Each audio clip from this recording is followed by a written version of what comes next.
Capítulo 29. O tormento do egoísmo. Desde o momento em que houve a fissão do self com o do ego, que o eixo de equilíbrio psicológico ficou fragmentado.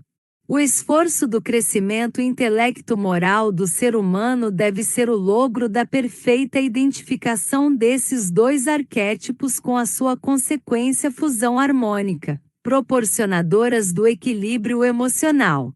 Infelizmente, porém, remanescendo os instintos agressivos em predomínio na psique humana, o ego assume a diretriz do comportamento, trazendo sempre à tona os conflitos de insegurança, de insatisfação, de morbidez que são decorrência dos períodos ancestrais percorridos antes do surgimento das emoções superiores.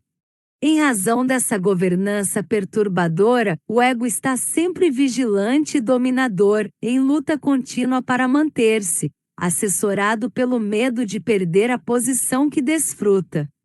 Disfarçando-se com habilidade, torna-se agressivo porque é receoso, exibe as qualidades que não possui, exatamente para superar o complexo de inferioridade em que estorcega, reconhecendo a sua incapacidade para voos mais altos no conhecimento e na emoção, atribuindo-se direitos e privilégios que teme lhes sejam retirados, pouco, no entanto, preocupando-se com os deveres que lhe dizem respeito. É o ego que se cerca de presunção e de avareza, de ciúme e de desfaçatez, de suspeitas constantes e de censuras aos outros, de forma que não se torne conhecido, permanecendo na obscuridade dos seus propósitos enfermiços. Pode manifestar-se gentil com certa autenticidade, ocultando, porém, interesses mesquinhos, quais os de autopromoção e de exibicionismo, reagindo sempre quando não recebendo a resposta a que aspira nas suas artimanhas. Faz-se então adversário soez e persistente de todos aqueles que lhe não concedem o valor que se atribui, podendo tornar-se violento e insano. Identificando, logo se permite exteriorizar todas as mazelas que lhe são peculiares, tecendo redes de intrigas, fomentando a maledicência, pugnando pela divisão dos grupos, quando então mais fácil se lhe torna o domínio. O egoísmo é virose perigosa que ataca a sociedade contemporânea, qual ocorreu em todas as épocas da história da humanidade. Combatido pela ética e pela moral, tem sido motivo de cuidados especiais por todas as doutrinas religiosas, especialmente pelo cristianismo, que nele encontra um perverso adversário da solidariedade, do amor e da lídima caridade. O Espiritismo, na sua condição de restaurador do pensamento de Jesus, tem-no na condição de bafio pestilencial, que necessita de terapia preventiva muito bem elaborada e tratamento persistente depois que se encontra instalado. Não ceder espaço ao egoísmo, sob qualquer forma em que se manifeste, deve ser atitude do cristão sincero, do espírita consciente das suas responsabilidades. Evitar agasalhá-lo em qualquer de seus disfarces é uma forma segura de precatar-se da sua vigorosa constrição. Não foram poucos os missionários do bem que se permitem tombar nas artimanhas nefastas do egoísmo, conforme hoje sucede em todos os segmentos da sociedade. O altruísmo, que lhe é o oposto, constitui-lhe estímulo vigoroso para a união do eixo psicológico fragmentado, fazendo que o bem e o mal encontrem a emoção comum do amor que lhes é meta conquistar. Das nascentes do ser brotam as emoções, a princípio violetas, como resultado das experiências afligentes, tornando-se a pouco e pouco equilibradas e propiciadoras de felicidade. Na razão direta em que o espírito desabrocha a consciência e a perfeita lucidez em torno dos objetivos essenciais da sua existência na Terra, o egoísmo vai diluindo-se e cedendo lugar à solidariedade, por facultar a vivência das emoções mais elevadas, aquelas que santificam o ser no exercício da autêntica caridade. passa a reconhecer o seu real valor de aprendiz da vida, facultando-se a solidariedade de que necessita, a fim de mais amplamente penetrar nas razões profundas do existir.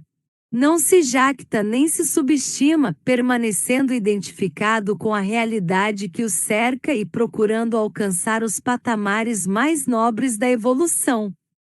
A humildade surge naturalmente enquanto compreende a grandeza da vida e o seu real papel de cooperador na obra magnífica da criação. A alegria de viver adorna-o, dando-lhe um suave encantamento em tudo quanto se faz e sente, porque se reconhece membro efetivo do conjunto universal. Enquanto se atormenta nas sensações do medo, da incerteza e das suspeitas, a prepotência alucina-o, porém, quando percebe que a sua segurança encontra-se no ser e não no poder, nos valores internos e não nas aquisições de fora, passa automaticamente para os comportamentos pacíficos e pacificadores. Colocando-se a serviço do bem, é dúctil à verdade e ao dever, não elegendo posto nem lugares de destaque, mas dispondo-se a trabalhar em qualquer setor em que seja colocado, aí dando mostras da felicidade de produzir. Jesus, na carpintaria de seu pai, aprendeu o ofício modesto e exerceu, quando era possuidor do conhecimento universal. Podendo expressar a sua mensagem com o verbo profundo e complexo que decifrasse os enigmas do universo, optou pela singeleza e poesia da linguagem do povo modesto, compondo poemas insuperáveis com os grãos de mostarda, os peixes e os pães, a semeadura e a cega, as redes e as moedas, as ovelhas e o azeite. Ultrapassando todos os pensados res do passado e mesmo do futuro. Ninguém falou com a destreza e magia com que ele narrou as maravilhas de seu reino, estimulou os alquebrados a levantar-se e prosseguir, amparou os tíbios e os fortaleceu, recuperou os perdidos e mortos dando-lhes significados existenciais.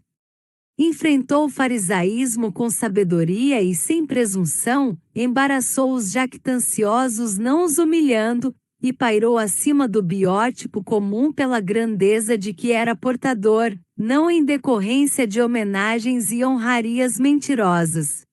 Recebeu com naturalidade o carinho e o destaque merecido, por meio das lágrimas de uma mulher recuperado do processo obsessivo e destacou que naquele gesto, ela o embalsamava por antecipação. A honraria foi maior para aquela que lhe beijou os pés e os ungiu com o perfume do que para ele próprio.